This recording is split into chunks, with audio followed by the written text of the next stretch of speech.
Hey guys, Thrasher here. Instant Transmission Goku is an insane character that can wipe entire teams. Should he get nerfed? Will he get nerfed? Let's talk about it right now. Okay, so I'm not going to go through a full review of Instant Transmission Goku right now. I will have a video on that. I have talked about some of the stronger points in one of my tier lists about him. The idea here, though, is with sidestep tech still being in the game, he has the ability to completely wipe opponents without getting touched, and then wipe the next character as they come out. So the question is, should this Goku be nerfed? Will he be nerfed? Should he be nerfed? Probably not. I think what's going to happen is in the very next couple banners, we're going to get characters that are going to help balance him out and make him less powerful. I also think there's a good chance that they are going to remove sidestep or alter that in some way so that it's not as powerful. Now here's the question, will he be nerfed? No. And we have precedent for this already. We have Bardock, we have characters who are extremely underutilized. We've already seen that rather than nerfing the top characters, what the developers like to do is they like to take the very bottom characters and make them stronger in some way. They buff them up. And this makes a lot of sense financially, because what that means is you can no longer look at a character and say, oh, this is a garbage character that'll never be used, I'm not going to use my crystals on it, because there's a good chance if no one's using it, it's going to get buffed and become a much better unit in the future. We saw this with Pan, we saw this with Kura, we saw this with lots of units. They're still not there. They're still, in my opinion, bottom tier, most of them. I think there's one or two that move from mid tier to higher but not top tier, but they're going to keep doing that. Every time they add another level increase, I think they're going to keep buffing the underutilized characters until they're much closer to the top tier characters. So that's what they're going to keep doing. Rather than nerfing the top characters, they're just going to buff up the bottom characters, which essentially is the same thing as nerfing the top characters, because you're making the distance much closer, but no one feels shortchanged after they've spent crystals on this character. So if you were worried about them doing anything to this guy, don't worry about it. If you wanted to spend crystals, go ahead and do it. I'm not saying to do that. What I'm saying is that you don't need to worry. And speaking of crystals, I want to sort of talk about the way that I see summons going, characters going. The reason that you see me having so many crystals, so if we back up right here, one thing I want to mention, I'm completely free to play. I have not spent any money on my chrono crystals. That doesn't mean that I won't in the future. I'm not planning to be free to play forever. I just haven't had the need to spend them yet.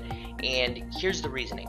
So looking at other gacha games that I've played, a great example is Dokkan. I see this following pretty much the same path as far as the summoning side goes. Obviously it's a different kind of game, same universe, but the idea here is you start off with a bunch of fairly equal characters, and then you get one or two banners where you have one character who's a little bit stronger than everyone else.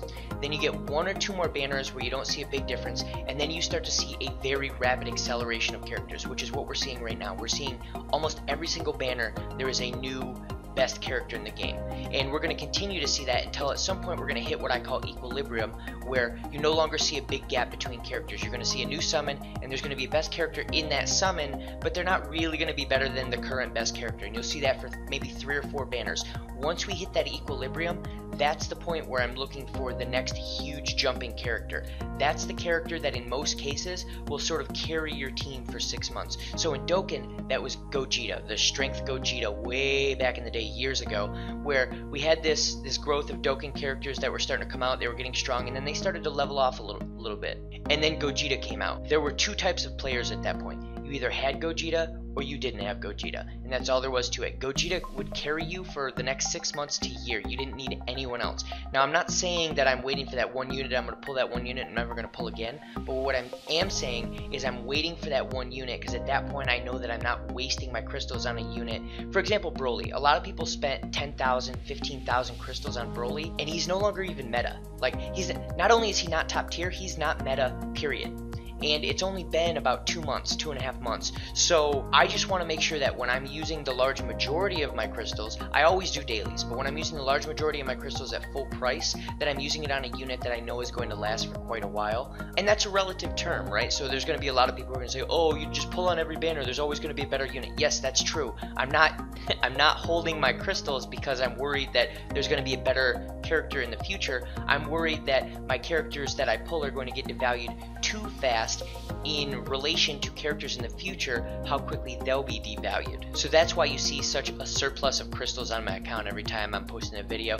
In the very near future, you're going to see it be a lot lower because I'm pulling on Super Saiyan 2 Gohan no matter what. He's my favorite character. But that's sort of the pattern I'm looking for, is I'm looking for the banners to start leveling off, and then once they've leveled off, I'm looking for that one banner that has 1 or 2 absolutely insane units, and at that point I'll know that there's a pretty good chance those units will carry me for quite a while, and I can go in heavy with my crystals on those.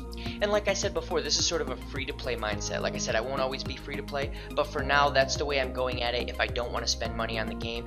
And anything that I talk about as far as whether a banner is worth it or not is going to be with the mindset of a free-to-play player. If you're not free-to-play, you don't even need to look at my banner reviews. Grab all the characters you want. You're spending money on the game, go spend money on the game. This is just for the people who are trying to be extremely efficient. And that's really all there is to Instant Transmission Goku, nerfing of characters in the future, where I see banners going in the future. And if you guys have any questions, if you disagree with what I said, you disagree with my methodology around summoning on free-to-play, you disagree with whether he's going to get nerfed or not, throw it down in the comments. Let's talk about it. And if you like this content, make sure to like and subscribe, and I'll see you in the next video.